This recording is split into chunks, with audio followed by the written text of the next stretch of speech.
I will try to highlight very simple. I may sound like very generic, but my first point will be, if I read a budget, one budget, and try to make an assessment of its likely impact on two critical aspects, that is employment generation and livelihood, then that will be, I would say, will not be a holistic, or that will be a long drawn conclusion or a long pipe dream. So when we talk about these two critical issues, employment and livelihood, maybe we should take a longer perspective of, I would take 2-3 last budget, try to connect with this budget, and maybe then I will say that employment is increasing, employment is decreasing, or livelihood is improving and all that. And I would also like to highlight or flag up some concerns of the rural people who are on the BOP, bottom of the pyramid, and who are directly or indirectly affected by budget, but they have no clue what is budget and how they are going to be affected. So we have people that segment we have both in rural and urban area, and who are affected by this budgetary provision announcement and all that, but they have no clue how they are going to be affected. So one, we can take a comprehensive view of 2-3 budgets, and I read budget in such a way that what are the 2-3 things we have promised in last 2-3 budget on employment creation and on livelihood improvement. Have you leveraged something on that? Can we leverage something on that? Continue that discussion, or something new we also want to introduce, keeping in the next 2-3 years in mind. So that is very important, because you look at any budget, in every budget you will find that this budget will boost employment creation and also improve the quality of life. Every budget, there is no budget which does not talk about employment creation in different forms and content. And we have talking about all four perspective. One, the growth-led employment creation. Let's grow, it will take care of everything. But all of us have said how our growth, the employment generating capacity of the growth has been questioned. So since 1991, we have been talking about the same narrative, jobless and jobless growth rate. And a lot of capital intensive production process is happening, because of which maybe employment, the kind of employment that we are, the number of employment that we are trying to foresee, we are not getting. For me, when I say employment, I am also more concerned about two things. One, the earning content of the employment. B, the sustainable.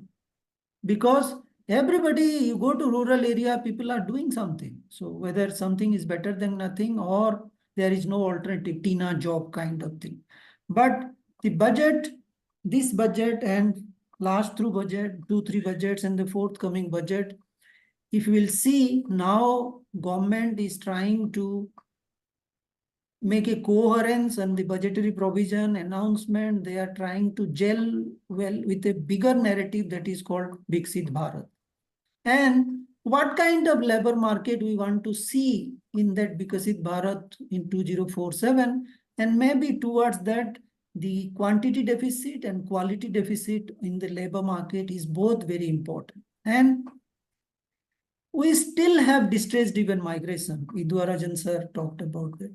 We still have labor addas. A large chunk of workforce still engaged depend on informal labor market.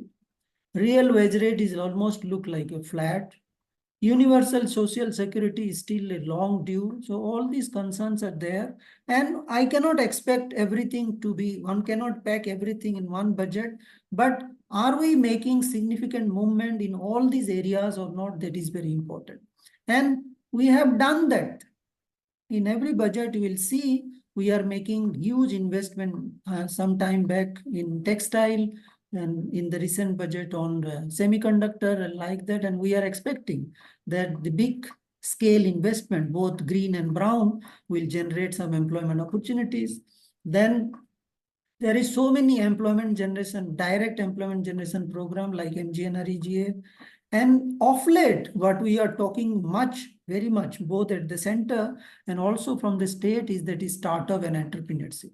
So we have large number of schemes and programs. People will not be aware that there are as many as 70 schemes and programs related to entrepreneurship development from the central government ministries. And if you will count the state government, that will go to 400 government, that will go to 433. The latest one, if you can see from Andhra Pradesh, one family, one entrepreneur.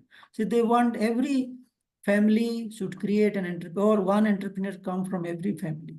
This looks very good, ambitious, but when we talk about startup, entrepreneurship, there is no algorithm to create a good entrepreneur. You have to work very hard. It's a long-term exercise. You need an ecosystem, robust ecosystem, enabling environment and all that. Is our budget is putting disproportionate focus on creating new entrepreneur, and or is our budget is also concerned about a robust ecosystem and robust enabling environment which will support not only the aspiring entrepreneur but also the existing entrepreneur to put them on a scale ladder. And there is a job crisis, whether it is increased or decreased, we can debate on that. There is a crisis, both in the deficit of both quality and quantity. We can debate what is that forms and content. The second, we are also talking about skilling.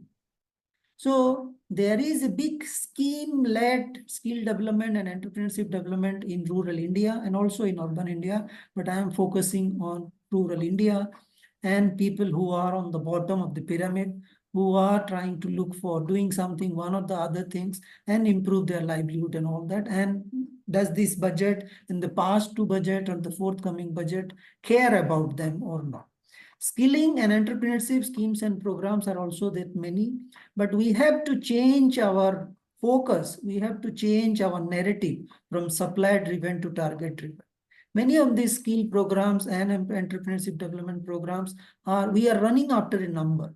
But what we should try to create good quality, sustainable, which will grow in next 2 years, 3 years, 5 years, and also try to understand their pain points. There are small farms who are having marketing problem. There are small farms, small entrepreneurs who are having incubation support and all that. Can we provide that bouquet of support services to both existing and aspiring entrepreneurs so that over the year they will grow and some of them may create employment opportunities? And things are happening, but still we have a long way to go because a large proportion of the enterprises are solopreneur, one man, one woman. The previous panelists also talk about that.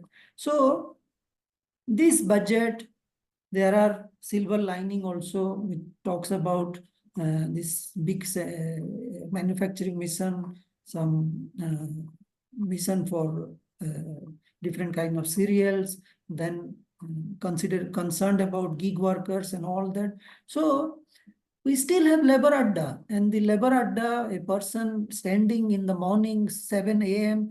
doesn't bother he or she is part of e-Shram portal or not. He or she is more concerned on that particular day whether somebody like you and me will pick them up or not. So these kind of concerns are there, and employment creation will stay with us.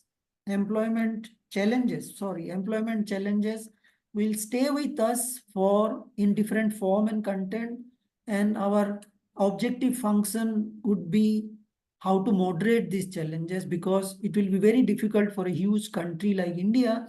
And if you look at rural area, 27% of rural population is in the age cohort of 14 to 29, and they need everything: job, vocational education, entrepreneurship, skilling, and all that, with a large variety of aspirations. So somebody was talking about that. Are we also factoring these issues, including aspiration and all that?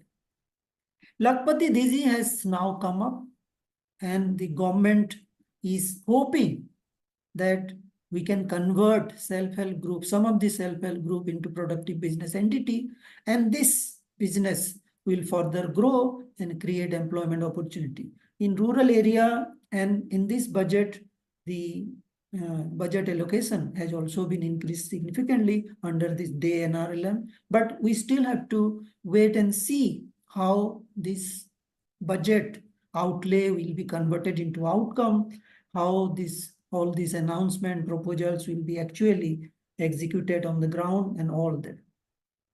And last point I will make is that are we making a transformational engagement with these two important aspects, that is employment and livelihood? Because when I say transformative engagement, I highlight three things. One is relevance, second is scale, and third is sustainable.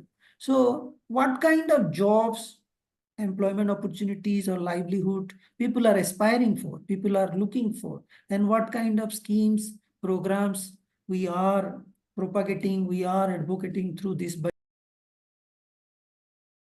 budget or otherwise. Second, what is the power of that employment opportunity or the entrepreneurship opportunity? Is it enough for a family? Is it enough for 2, 3 other family who are directly, indirectly associated with it? And the most important thing is sustainability. So this budget and next budget, whenever it's talk about employment, livelihood, it must factor in these issues. What is the power of that livelihood initiative? What is the relevance of this and whether it is sustainable or not? Because sustainability will be the key because of all C's, climate change, COVID pandemic, and also different type of conflicts that which is going on. And maybe in near future, we may see different kind of conflicts and all that. Last point, that we need data. We are formulating so many schemes and programs related to MSME and all that. But we know the last survey which was carried out on MSME All India Census was 2056. And now we are in 2025. All the schemes, programs, we are depending on the SEC data, SECC data of 2011. And now we are in 2044. So in this kind of budget, let's also allocate some budget to collect good evidences, good quality for better assessment. And that will help to formulate even better schemes and programs and also execute them, implement them even more effectively. Let me stop here. I will come again when there will be Q&A. Thank you very much.